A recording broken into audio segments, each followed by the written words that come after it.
Elle avait l'impression qu'ils allaient juste sortir s'amuser. Je pense qu'elle n'avait pas la moindre idée de ce qui l'attendait. Tous trois sont allés en voiture à Altamont Pass. Katy Bellflower a tenté d'enivrer sa rivale. Puis, les tueurs présumés ont mis des gants pour éviter de laisser des traces d'ADN. Hamilton a sorti une corde qu'il avait volée à la patinoire où il travaille. Katy m'a donné le signal. Je me suis approché de Amber par derrière. Je lui ai passé la corde autour du cou. J'ai tiré vers moi et elle est tombée par terre. Je serrais et elle se débattait. Katy lui tenait les bras pour qu'elle ne puisse pas passer les mains entre la corde et sa gorge. Elle les lui tenait d'une main et elle lui plaquait l'autre sur la bouche. Amber pleurait, elle suppliait, elle disait « Arrête, Katy, je te laisse Michael !» Amber est sauvée juste à temps par l'arrivée inopinée de l'agent Phillips. Elle attend d'être rentrée chez elle pour raconter les faits, car elle est choquée et elle a peur. On m'a dit qu'elle craignait pour sa sécurité et qu'elle craignait aussi, si elle disait quelque chose, que ma vie soit également en danger. Pourquoi l'avez-vous suivi? Qu'aviez-vous à y gagner? Elle est comme ma petite sœur. Je la traite comme ma petite sœur. Elle me traite comme son grand frère et...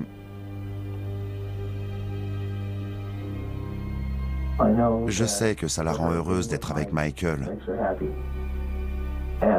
Et elle pensait que faire ça lui ramènerait Michael. Les agents continuent de mettre la pression sur Bellflower pour qu'elle dise la vérité. Vous avez une raison de mentir sur toute la ligne? Oui, c'était illégal de la faire boire. Non, c'est illégal d'essayer de tuer quelqu'un. Ne tournons pas autour du pot, d'accord? Elle confirme qu'Amber ruinait ses chances de se remettre avec Michael Simons. Je l'aime toujours et je veux le retrouver. Je crois que je n'avais aucune chance de le récupérer. Jeff en avait marre. Jeff, c'est un peu mon grand frère. Il devait l'étrangler avec la corde, la lui passer autour du cou et l'attacher à un arbre et la balancer dans le vide pour que ça ait l'air d'un suicide. Le bureau du shérif s'intéresse au passé de Bellflower. J'aime bien tes cheveux. Merci. D'habitude, ils sont courts. Et découvre que dans la ville, elle a une réputation de coureuse au tempérament jaloux. Qu'est-ce que tu fais? Rien? T'approches pas de lui, compris? Elle regarde autour d'elle pour voir ce qu'une autre a et décide que c'est ce qu'elle veut pour elle. Et parfois, quand elle l'a obtenu, ça ne l'intéresse plus. C'est son moyen de faire ses preuves, de compenser ses sentiments d'insuffisance et d'infériorité. Si je suis assez bonne pour piquer le gars d'une autre fille, c'est en quelque sorte un moyen de se voir comme étant valable et digne d'intérêt.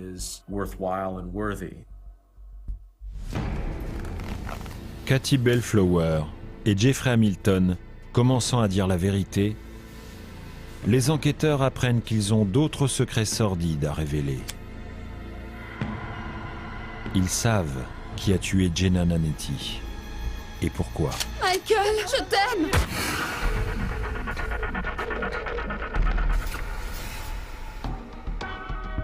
En mars 2003, Jeffrey Hamilton et Katy Bellflower confessent à la police qu'ils ont essayé de tuer Amber Lewis, car elle sortait avec Michael Simons. L'homme qu'aime Bellflower est le père de l'enfant qu'elle porte.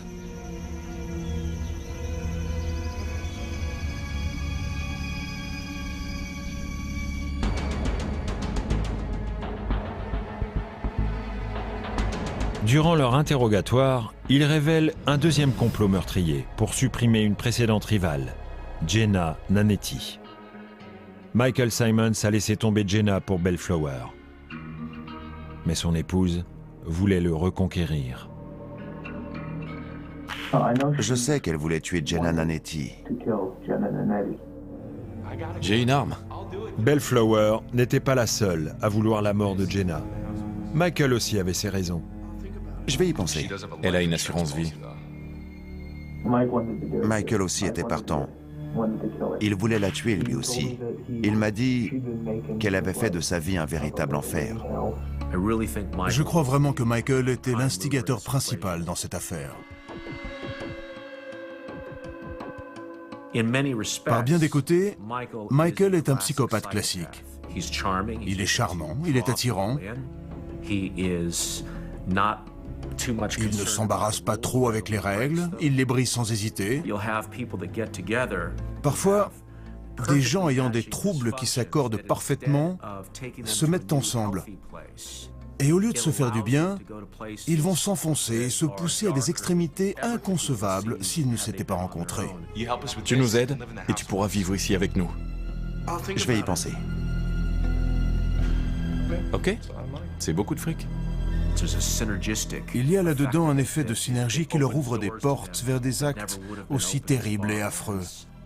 Des portes qui ne se seraient jamais ouvertes sinon.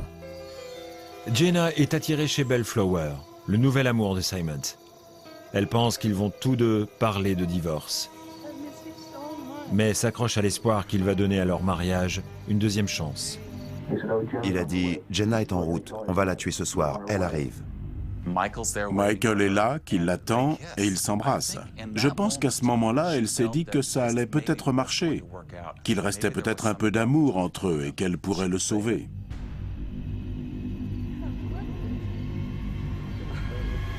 Katy Bellflower est armée et dangereuse.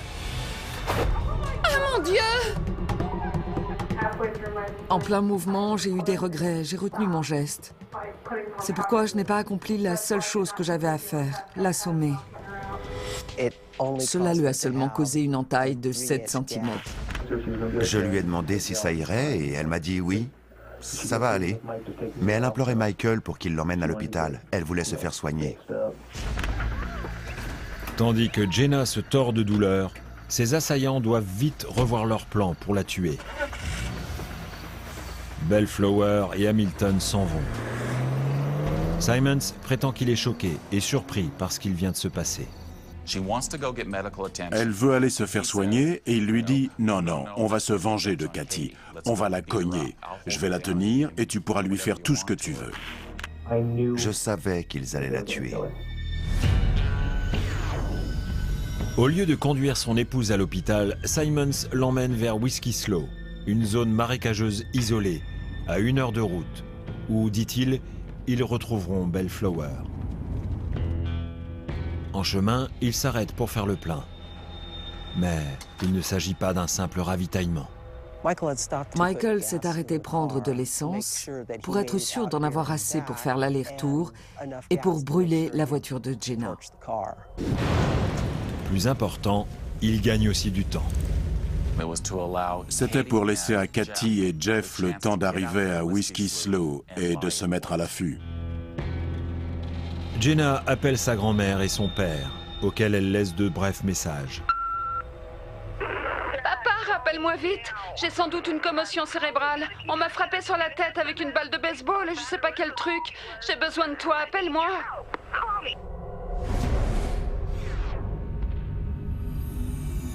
En arrivant à Whiskey Slough, Jenna ne se doute pas qu'elle se jette dans la gueule du loup. Je reviens dans 1 minute, ok? Je vais voir si elle est là.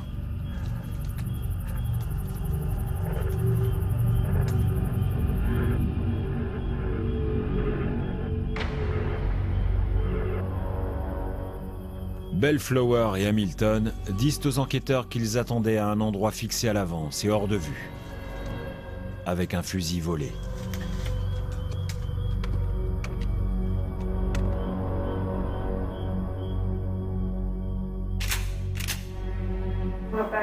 Il est reparti vers elle.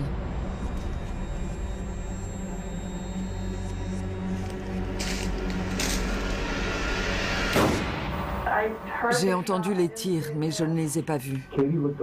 Katy a paru un peu surprise. Elle a dit « Tu sais, j'en reviens pas qu'il l'ait fait. » Elle était plutôt surprise qu'il soit allé jusqu'au bout. Je voyais Jenna remuer les jambes pour essayer de reculer, de ramper en arrière sur le sol. Et elle a crié. Elle a hurlé « Pitié, Mike, non !» Michael!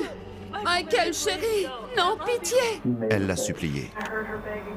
Je l'ai entendu supplier pour sa vie. Elle a dit « Mike, non, pitié, je t'aime toujours. » Et il a dit « Si je te laisse partir, tu vas parler, pas vrai ?» Elle a dit que non, mais il ne l'a pas cru. Michael! Michael, chérie! Non, pitié! Et il a tiré encore. Après le deuxième coup de feu, j'ai entendu un cri. Après le troisième, je n'ai plus rien entendu.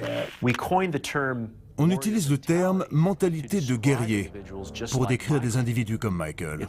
C'est le pouvoir, l'autorité. C'est la toute-puissance que procurent des actes comme celui de prendre la vie d'autrui. Malgré ses blessures, Jenna respire encore. Michael est reparti à la voiture prendre d'autres munitions. Tu l'as fait? Tu l'as fait? Elle n'est pas morte! Allez, allez.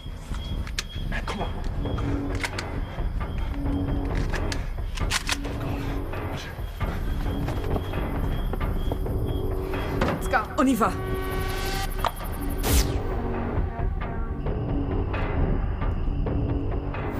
J'ai entendu un autre coup de feu. Puis il nous a fait signe qu'on pouvait le rejoindre. Les deux complices déclarent que Simons a encore tiré plusieurs fois sur sa jeune épouse.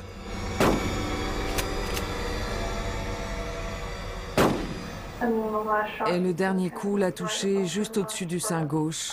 Il était à quelle distance? Le fusil était contre sa peau, c'était à bout portant. On pouvait sentir le soufre, la poudre, le souffle et l'éclair dans l'obscurité. Michael! Michael, chérie! Non, pitié! C'était un meurtre de sang-froid, prémédité.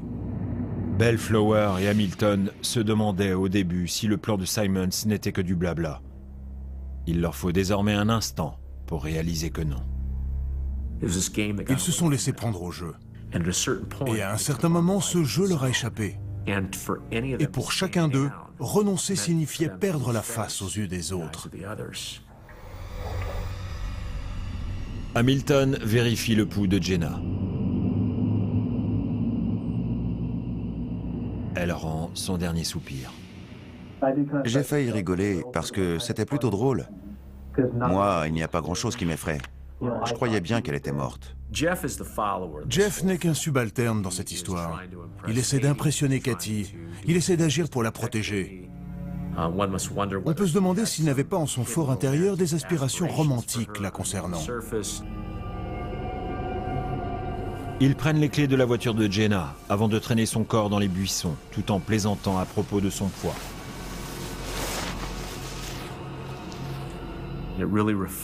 Cela révèle vraiment combien ils étaient détachés et à quel point la souffrance d'un autre être humain ne comptait pas pour eux.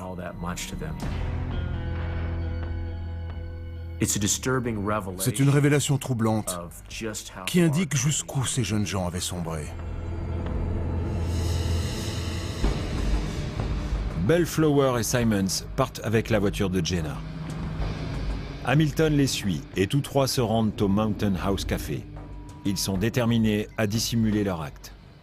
Quand elle est descendue de la voiture, Cathy a pensé à essuyer les poignées des portières. Michael Simons allume une fusée de détresse pour mettre le feu au véhicule de son épouse. Pour supprimer les traces de sang. Il savait qu'elle allait avoir une entaille si Cathy la frappait, mais il ne savait pas si elle saignerait beaucoup.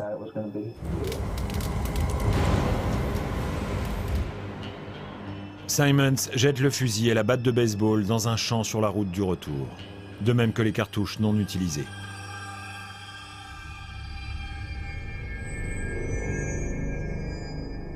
Une semaine plus tard, inquiets que la police puisse découvrir l'arme, Bellflower et Simons vont la récupérer et la jettent dans l'estuaire d'Auckland, où ils pensent que personne ne la trouvera.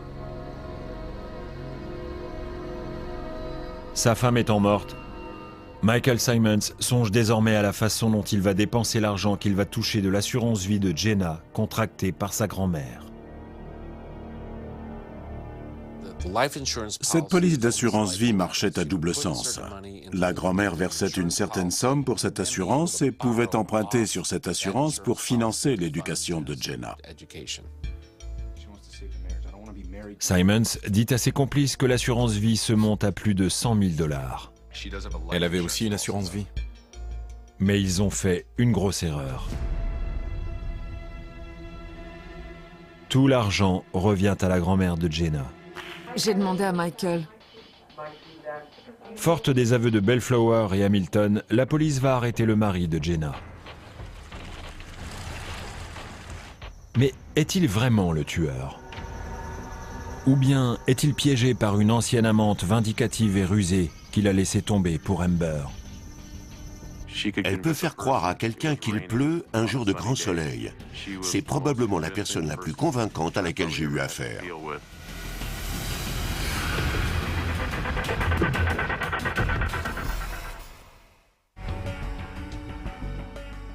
Jeffrey Hamilton et Kathy Bellflower ont révélé à la police de Livermore en Californie qu'ils ont essayé d'étrangler une rivale en amour de Kathy et qu'ils ont réussi à en tuer une autre, Jenna Nanetti. Tous deux révèlent aux enquêteurs que c'est l'homme dont est éprise Bellflower, Michael Simons, le mari séparé de Jenna, qui a eu l'idée de la tuer et qui a appuyé sur la détente.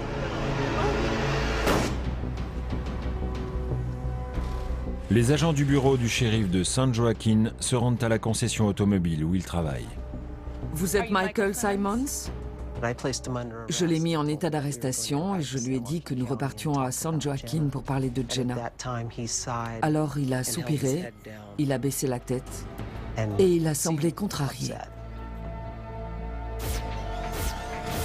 Simons accuse ses amis de vouloir lui faire porter le chapeau pour un crime qu'il n'a pas commis. Vous saviez qu'elle avait une assurance vie, pas vrai? Non, Vous étiez son mari? je ne savais pas qu'elle avait une assurance vie. Il est faux. Il est manipulateur. Et il a le sentiment qu'il est au-dessus des lois. Il admet qu'il était sur le lieu du crime, mais prétend que c'est Jeffrey Hamilton qui a tiré, sur l'insistance de Bellflower. Jeff en pensait depuis longtemps pour Kathy. Et ça l'a rendu fou. Vous ne vouliez pas la sauver? Une partie de moi voulait, et une autre a dit non. Vous avez donc choisi de ne pas sauver une vie humaine. La vie de votre femme, Jenna. Vous ne vouliez pas la sauver? Oui et non. Simons reconnaît finalement avoir mis le feu à la voiture de Jenna, mais nie toujours l'avoir abattue. J'assume toute la responsabilité pour l'incendie de la voiture, mais je n'ai pas pressé la détente.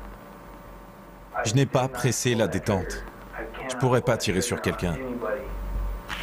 J'aurais trop peur de passer ma vie en prison. Vous allez être inculpé de meurtre avec préméditation. Jusqu'à la fin de votre vie, vous allez vous souvenir des mots que vous lui avez dit. Supplie-moi et je te laisserai peut-être vivre.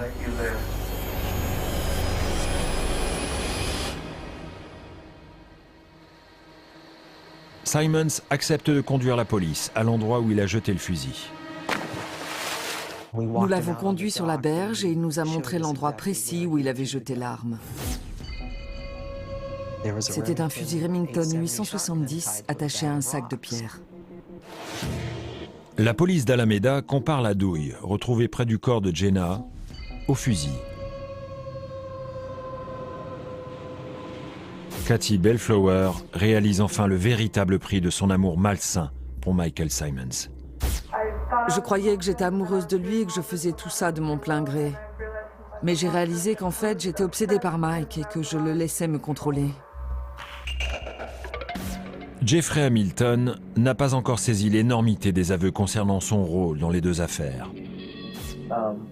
Je travaille demain. Je ne sais pas si je vais pouvoir y aller. Michael Simons, Kathy Bellflower, sa maîtresse du moment enceinte, et Jeffrey Hamilton, leur ami proche, sont inculpés de meurtre et de guet-apens. Ils encourent donc la peine de mort.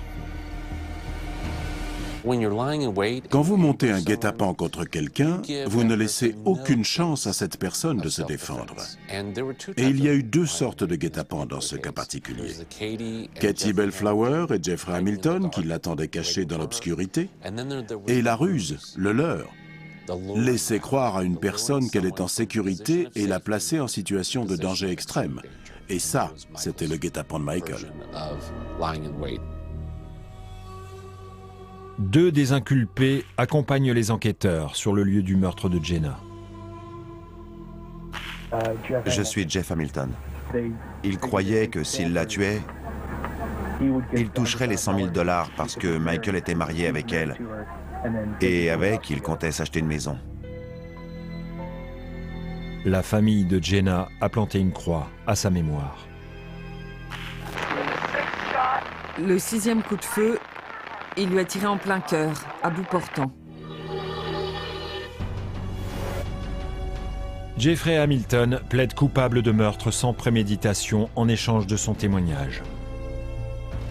Il est condamné à la perpétuité avec une peine de sûreté de 15 ans. Pour avoir tenté d'étrangler Amber, il écope de 7 ans supplémentaires derrière les barreaux. Il a une relation dysfonctionnelle, ou nous pourrions dire codépendante avec Katie.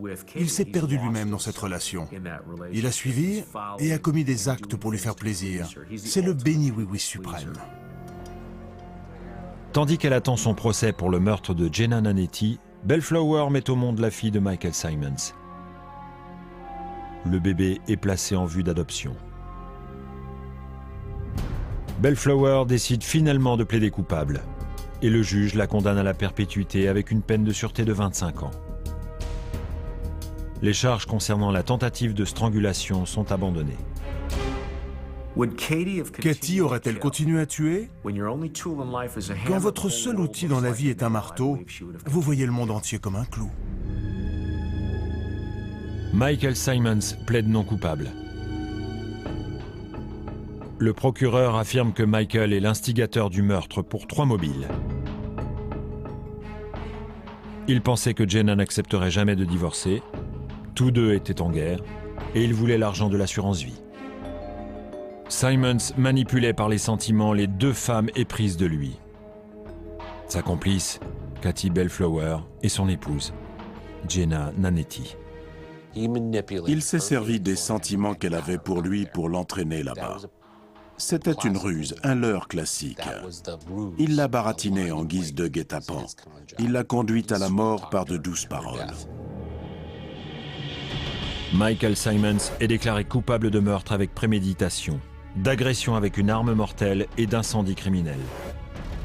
Il ne montre aucune émotion lorsqu'il est condamné à la perpétuité sans possibilité de libération conditionnelle.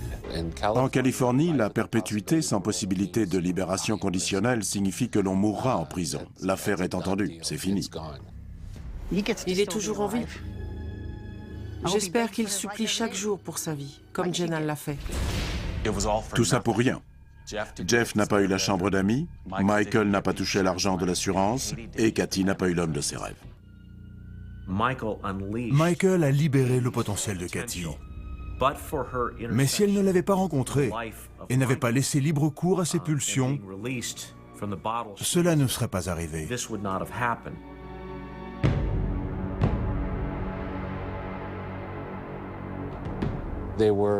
Ils sont les Bonnie and Clyde version Livermore. Ils ont vu qu'ils avaient des affinités.